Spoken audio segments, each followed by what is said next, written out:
Welcome back to the deep dive.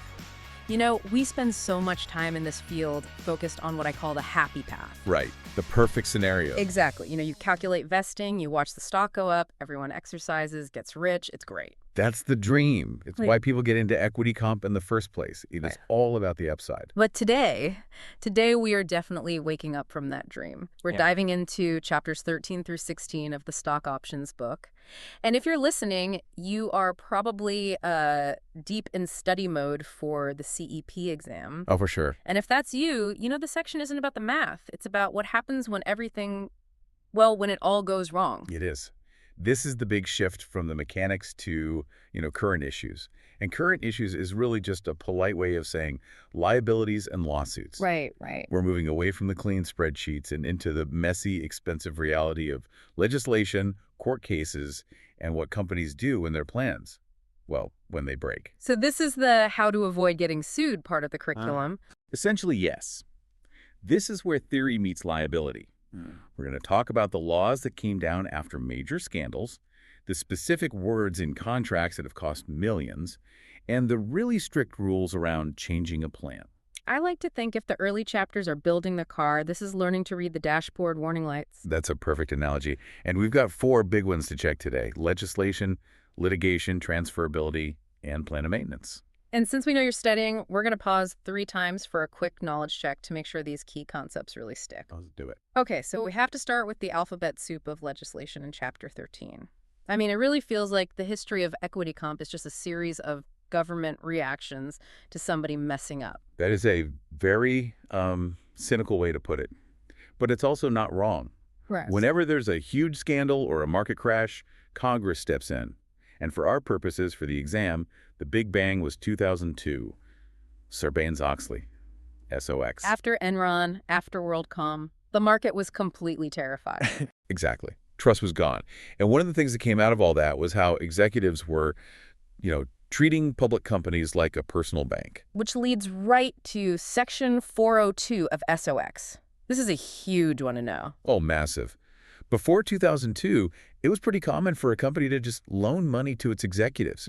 Say a CEO has a huge block of options to exercise. Right, but they don't have millions in cash just sitting around. Not in their checking account, no. So the company would step in and just lend them the money. just lend them the money. Here's $5 million, exercise your options, pay us back later. But after Enron, investors looked at that and said, wait a second, why are we taking on the credit risk for the CEO? Yeah, that seems like a bad deal for shareholders. It was. So Section 402 just killed it. It flat out prohibits public companies from extending personal loans to executive officers or directors. So if you're an exec at a public company today, you have to go to a real bank like everyone else. Correct. No more company loans for option exercises. If you see that on the exam, the answer is a hard no. It's illegal. SOX also gave us the first taste of the clawback with Section 304, but I feel like Dodd-Frank in 2010 is where clawbacks really grew teeth. That's the key evolution. SOX 304 was the prototype. It said, if there's a restatement because of misconduct, the CEO and CFO have to pay back bonuses and equity profits. But the key words there are misconduct and just CEO and CFO. Exactly. Very narrow. Dodd-Frank blew that wide open. It applies to current and former Section 16 officers, so a much wider group. And here's the part that really matters. It applies regardless of misconduct. Wait, so even if I did nothing wrong personally? Doesn't matter. If the company has to restate its financials because of an accounting error, you have to pay back the excess incentive compensation you received. Wow. It's a no-fault clawback. The logic isn't about punishing you. It's about correcting an error. You were paid based on numbers that turned out to be wrong, so you can't keep the money. That is a tough pill to swallow. Dodd-Frank also gave us say-on-pay votes, right? Yep. And the pay ratio disclosure showing the CEO's pay versus the median employee is definitely made proxy statements more interesting reading. Let's jump to 2017. The Tax Cuts and Jobs Act, or TCJA. This really messed with Section 162 meters. It did. Historically, public companies couldn't deduct compensation over $1 million paid to top execs.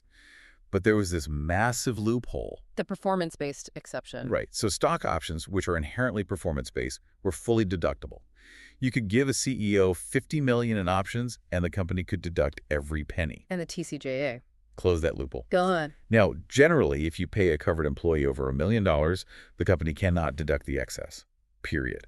It totally changed the tax efficiency of big equity grants. It really did. Okay, before we get to the courtroom drama, let's lock this in. Sounds good. Knowledge check. Question number 1.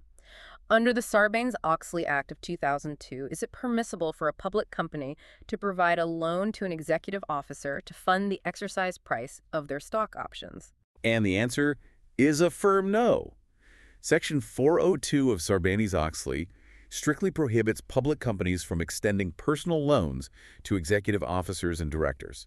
That absolutely includes loans for exercising stock options. Clear as day. All right, on to segment 2, litigation, chapter 14. This is where it gets really interesting. It proves that you can follow the law, but if your plan language isn't precise, you're still in big trouble. Let's start with Garfield v. Allen from 2022. This feels like a classic case of a board just doing what it wanted. It really does. So most plans have a limit on how many shares can go to one person in a year. It's a basic governance control. Well, in this case, the board just blew right past that limit for the CEO. And when they got sued, they tried to hide behind the business judgment rule. Right, which is usually a very strong defense. It says courts shouldn't second-guess a board's decisions, but the court here basically said, not so fast. Because they broke their own rules. Exactly. The court said you can't use business judgment as an excuse to violate the clear, unambiguous text of your own plan. A limit is a limit, not a suggestion. The lesson is simple. Read your plan and follow it. Speaking of words, let's talk about Sanchez v. Vario. This one is a nightmare. It all came down to one word, within. One single Yeah. preposition. So the contract said an employee's vesting would accelerate if they were terminated within 12 months of a change in control. Standard stuff. A double trigger. You get bought, you get fired, you get your stock. Usually. But here, the employee was fired before the merger actually happened. She argued that her firing was within 12 months of the deal, just on the front end of that 12-month period. Which, I mean, you can see the logic there. Linguistically, maybe? But the court didn't buy it. They ruled that in this context, within meant the time frame after the event. The change in control had to happen first. She was fired before the deal closed, so she got nothing. Ouch. Millions lost on the interpretation of within. It's why lawyers are so careful with wording now. You'll see plans that say on or in the 12 months following a change in control. They learned that lesson. Ambiguity is incredibly expensive. Okay, we can't talk litigation without talking about the California difference. Ah, yes.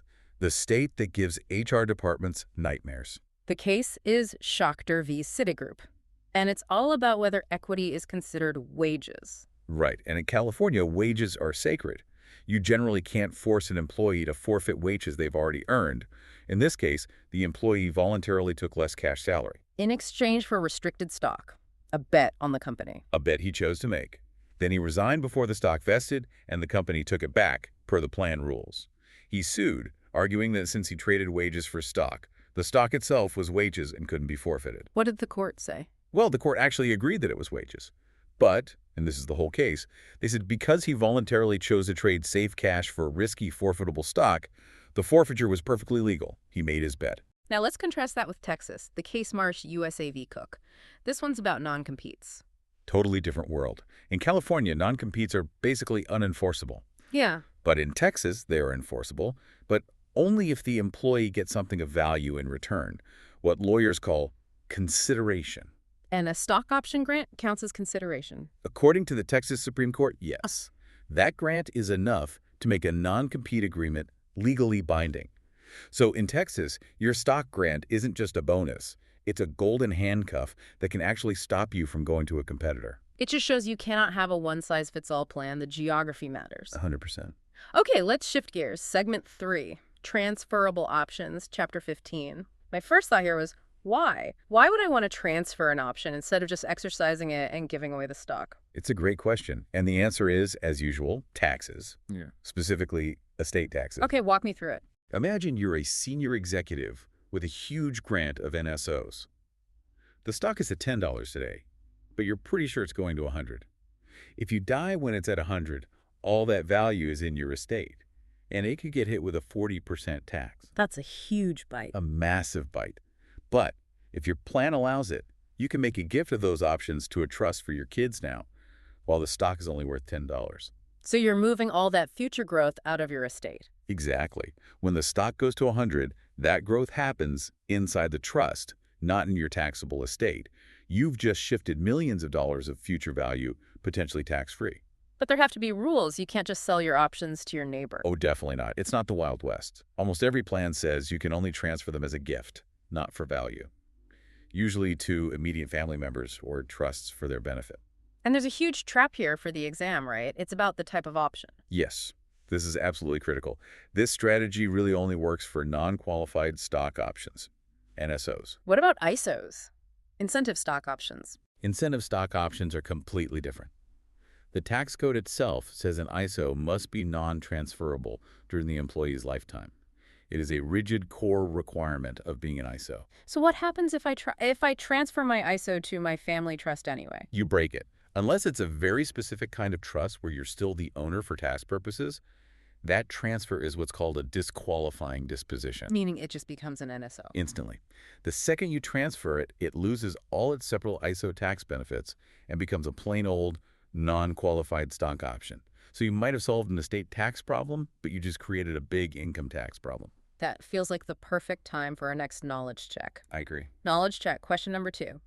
Can an employee transfer their incentive stock options, ISOs, to a family trust for estate planning purposes without changing the tax status of the option? And the answer is generally no. A key feature of an ISO is that it is non-transferable.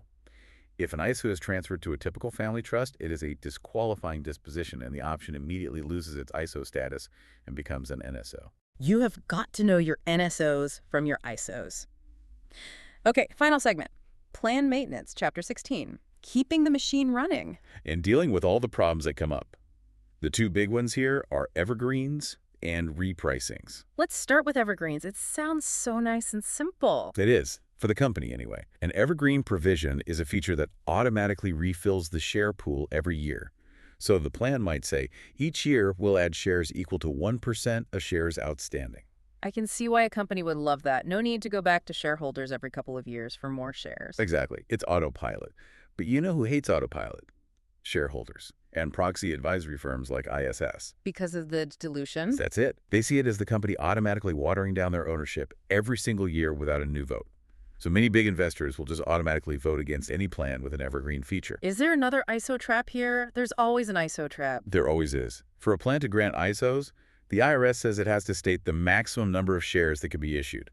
A vague plus 1% a year doesn't cut it. So you have to spell out the total number. You have to do the math and state the absolute maximum number of shares that could possibly be added over the life of the plan. If you don't, you can't grant ISOs from those evergreen shares. Got it. Okay, now for the really tough one, repricing. This is what happens when the stock price tanks. The dreaded underwater option. The grant price is $50. The stock is trading at $20. For employees, those options are worthless. The retention value is zero. So the company wants to say, okay, turn in your $50 options, we'll give you new ones at $20. It's a tempting fix for the HR problem. Yeah. But it creates a huge shareholder problem and an even bigger accounting problem. Shareholders hate it. I mean, nobody is repricing their stock. Right. I lost money. Why does the CEO get a do-over? Yeah. That's why the NYSE and NASDAQ require shareholder approval for almost all repricings. You have to go ask for permission, and it is not an easy ask. And assuming you get that approval, the accounting under ASC 718 sounds like a nightmare. It is. A lot of people naturally assume, okay, we cancel the old option, so we get to reverse the expense we already booked for it. Yeah, that makes sense. It's a swap. And it is completely wrong. Yeah. Under the accounting rules, a repricing is a modification. You do not get to reverse the expense for the old underwater options. That cost is sunk. You're just stuck with it. You are. You have to keep expensing the original $50 options as if they still existed, and you have to calculate the new fair value of the $20 options and add that cost on top. So you're basically expensing the award twice. In a way, yes. Yeah. You're layering new cost on top of old cost. It is an incredibly expensive fix from a P&L perspective. That is the detail that trips everyone up. It's not a swap, it's an addition. Precise. Okay, let's lock that in with our final question. Let's do it. Knowledge check, question number 3. If a company decides to reprice underwater stock options by canceling them and granting new options at the current lower market price, how is this treated for accounting purposes under ASC 718? It's treated as a modification. The company must continue to recognize the remaining expense of the original canceled options. It does not get reversed. And on top of that, It must recognize the incremental fair value of the new option. Yeah, we have covered some serious ground. From the loan bans and SOX To the no-fault clawbacks of Dodd-Frank. to the absolute linguistic nightmare of within versus following in a courtroom. And the headaches of evergreens and the very, very expensive accounting for a repricing. If there's one single takeaway from these 4 chapters, what is it? That equity compensation is not just a math problem, it's a compliance and governance problem. We think if the numbers in the spreadsheet work, we're fine. But these chapters prove that one drafting error, one missed shareholder vote, can just blow up the entire program. The math is the easy part. The compliance is the hard part. That's the whole job. Your value isn't just in running the calculations, it's in protecting the company from all this liability we just talked about. Before you go into that exam, do yourself a favor. Go back and review those specific holding periods for ISOs and some of the contribution limits we touched on. Those little details have a way of disappearing right when the test starts. The details matter. In this business, they're the difference between a bonus and a lawsuit. On that very cheerful note, thanks for listening to this deep dive. Good luck with the studying, and we'll see you on the next one.